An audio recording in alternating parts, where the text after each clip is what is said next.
आज आपण बनवणार आहोत पालकची भाजी. त्याच्यासाठी मी पालक कट करून घेतलेली, 2 फुल बंच असतात ना, ती पालकची भाजी घेतलेली आहे. अशी जाडसर, जाड बारीक तुम्हाला जशी हवी असेल तशी तुम्ही कापू शकता. मी जास्त जाड पण नाही, जास्त बारीक पण कट केलेली नाही आहे. हे इतके लसूण घेतलेले, 4-5 कापावे असेल. हे आता आपण खलबत्त्यामध्ये कुटून घ्यायचं आहे. त्याला 1.5 चम्मच मी तिखट टाकलेले आहे.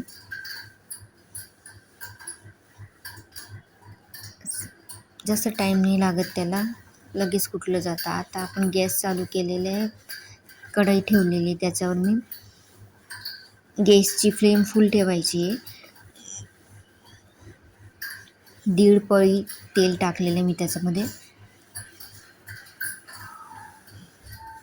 हे जे आपण लसूणचं तिखट कुटून ठेवलेलं होतं ते आता एकत्र करून घेऊ.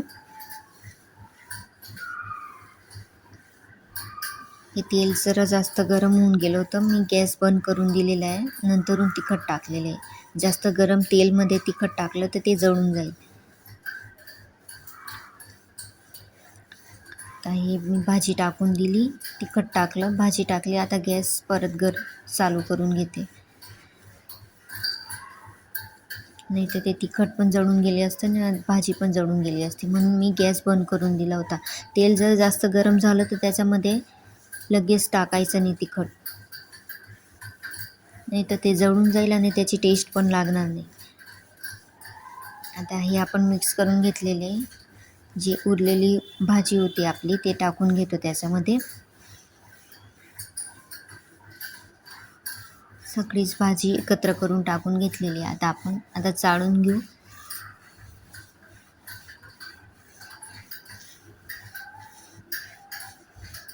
हे व्यवस्थित एकत्र झाल्यानंतरून आपण थोडंसं हळद टाकू त्याच्यामध्ये कलरसाठी. ऑब्वियसली रोज रोज काय सांगायचं, आता तुम्हाला पण माहिती आहे कलरसाठी हळद टाकतात. ही मूगची डाळ मी भिजून ठेवली आहे ती 5-10 मिनटासाठी. ते पण 2-3 पाण्याने धुवून घेतलेली आहे आणि त्याच्यात टाकून दिली मी भाजीमध्ये. सगळीच टाकून दिलेली आहे. याला मिक्स नाही करायचं आहे, याला असंच राहू द्या. याच्यावर आपण आता ताट झाकून देऊ.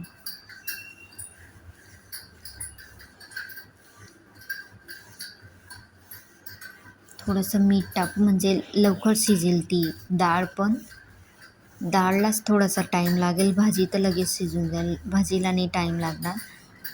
डाळसाठी मी वरून मीठ टाकलेले म्हणजे पटकन शिजायला पाहिजे डाळ म्हणून.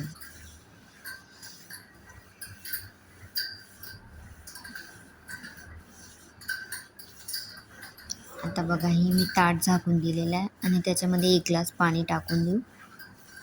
1 ग्लास पाणी टाकून दिलेले आहे मी.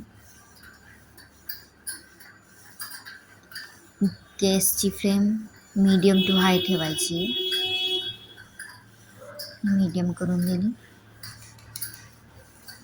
आता हे बघा, पाणी गरम झालं त्याच्यावरचं आणि डाळ पण शिजून गेलेली, थोडीशी शिजलेली आहे. आणि बाकीचे जे पाणी गरम झालेले आहे ते आपण त्याच्यामध्ये टाकून देऊ. थोडीशी एकदा मी चाळून घेतलेली आहे भाजी. आता जे गरम झालेलं पाणी होतं ते ताटामध्ये ठेवलेलं होतं ना आपण, ते त्याच्यामध्ये टाकून द्यायचं. मिक्स करून द्या. हे लास्ट मिक्स असेल. याच्यानंतरून 5-6 मिनटात भाजी होऊन जाईल. एक उकळ आला का भाजीचा गॅस कमी करून द्या. ही बघा, झाली आपली भाजी. आता गॅस मी बंद करून दिलेला आहे.